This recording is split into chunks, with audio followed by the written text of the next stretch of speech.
غصہ کے بارے میں تعلیم۔ مقدس متی رسول کی معرفت لکھی گئی انجیل 5 باب 21 سے 26 آیات۔ تم سن چکے ہو کہ اگلوں سے کہا گیا تھا کہ خون نہ کرنا، اور جو کوئی خون کرے گا وہ عدالت کی سزا کے لائق ہوگا۔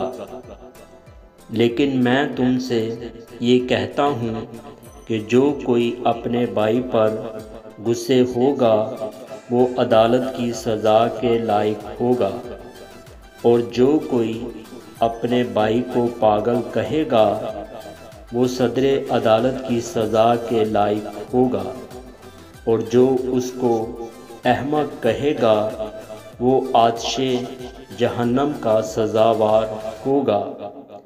پس اگر تو قربان گاہ پر اپنی نظر گزرانتا ہو اور وہاں تجھے یاد آئے کہ میرے بھائی کو مجھ سے کچھ شکایت ہے، تو وہیں قربان گاہ کے آگے اپنی نظر چھوڑ دے اور جا کر پہلے اپنے بھائی سے ملاپ کر، تب آ کر اپنی نظر گزران۔ جب تک تو اپنے مدعی کے ساتھ راہ میں ہے اس سے جلد صلح کر لے، کہیں ایسا نہ ہو کہ مدعی تجھے منصف کے حوالہ کر دے اور منصف تجھے سپاہی کے حوالہ کر دے اور تو قید خانہ میں ڈالا جائے۔